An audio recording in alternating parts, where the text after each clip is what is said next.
Hi there, Tad Hargrave from Marketing for Hippies. Today's video is about installing beliefs. I just had a conversation with a colleague of mine who was meeting for the first time, and he teaches people how to do presentations that could lead to sales.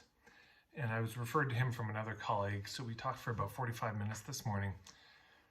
And there was a lot that I actually really appreciated about what he had to say. And there's one thing that's significant enough that it might get in the way of me actually bringing him in, and it's this.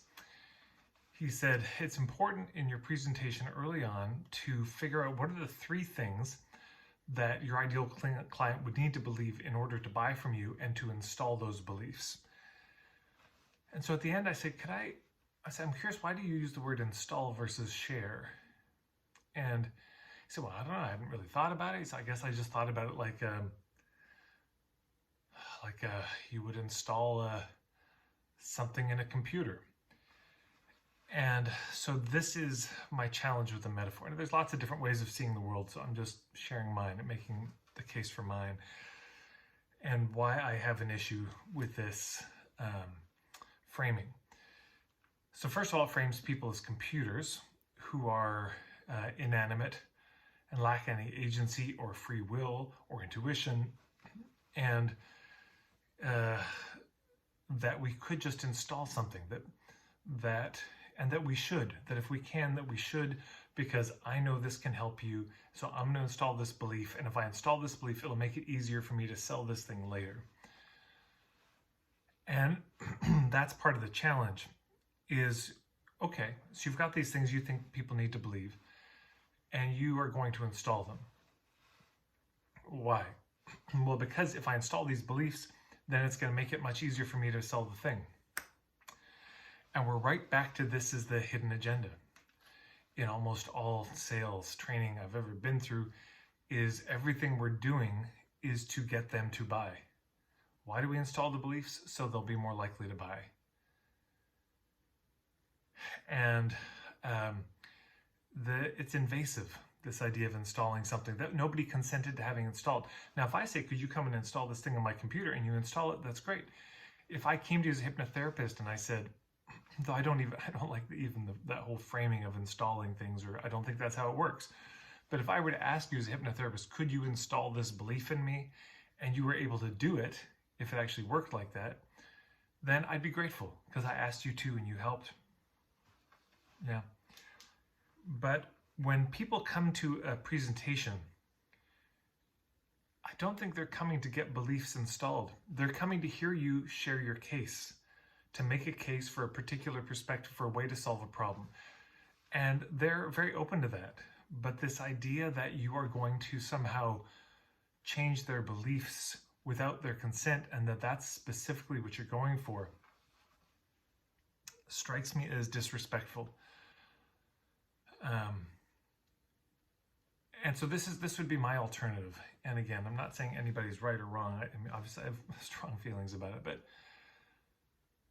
I would say instead of thinking of what are the three beliefs you need to install, you could instead say, look,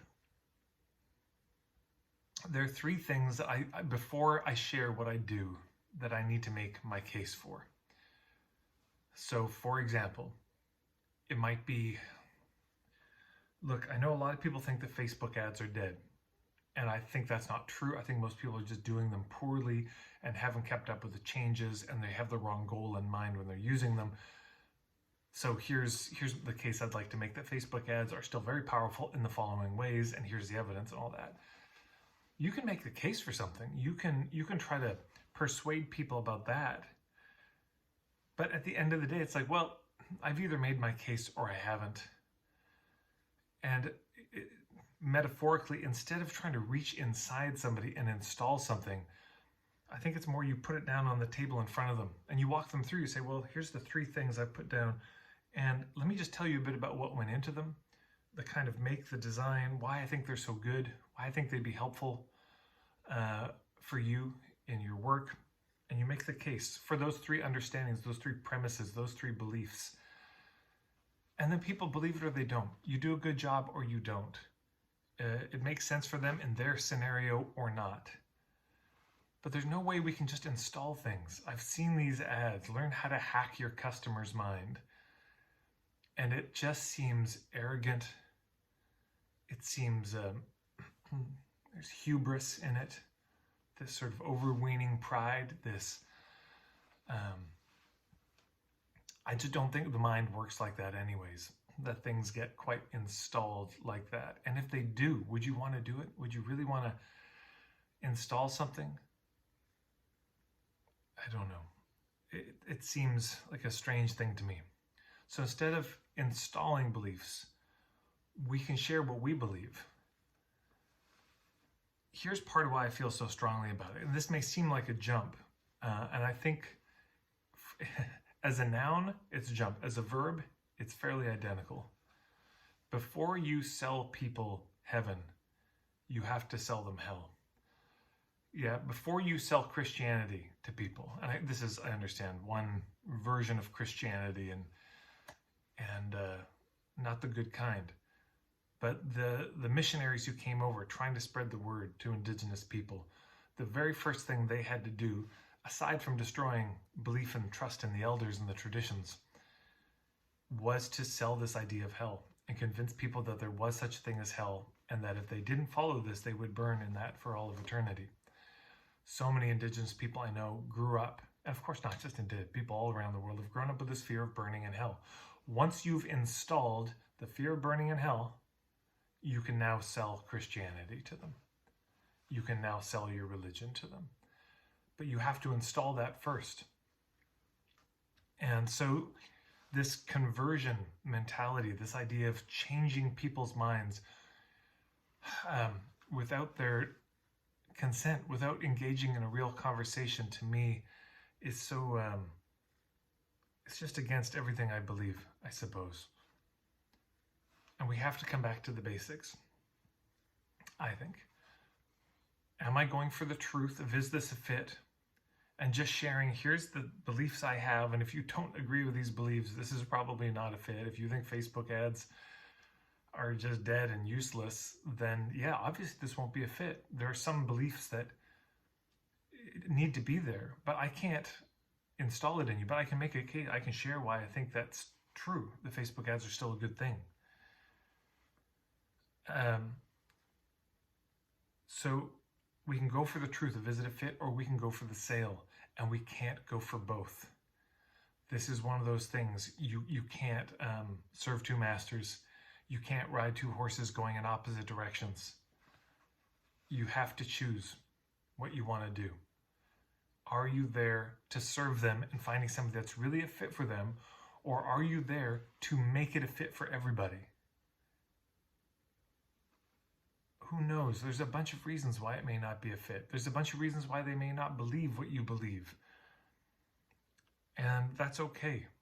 All we can do is try to show the evidence for the beliefs that we have. That's about it. And we get better and better at it. But of course, there may be reasons and ways and scenarios and times and places where what we believe doesn't fit, where it's not a great idea. And so to install beliefs willy-nilly like this may not serve people. I mean, would you want to install a belief in somebody if you knew deep down that it wouldn't serve them, that it wasn't what they needed? Yeah. So anyways, I just find this language is so insidious. Amongst good people, I liked this fellow. I mean, I think he's a good guy. He's going to send me his webinar. I'm going to watch it. You know, I look forward to it. He and I may work together in the future. And this language is just everywhere. And you can see where it comes from. I'm going to install it. Where does that come from? Oh, well, the belief that people are computers, looking at them like that, like they're inanimate, like they're not alive, like they don't have a soul that deserves immense respect. And what's that metaphor writing on the back of? This hidden agenda to get the sale. Because yeah, if I install these beliefs, it makes it easier for me to make the sale. So we can choose. Do we want to go for the sale, which will work in the short term, P.S. Very effective in the short term. Or we can go for the truth of if it's a fit, and then people decide. And that's very effective in the long term. So I think we also need to decide what kind of game we're playing, short-term or long-term. I'll leave it there. I'd love to hear your thoughts about this, or if you've heard other kind of languaging like this that you find sneaks in to the marketing and sales conversation. I'd love to hear that in the comments below. Thanks for stopping by. Thanks to everyone who shares these videos in your Slack channels and Facebook groups or Telegram threads, and to everyone who's subscribed. Thanks for stopping by.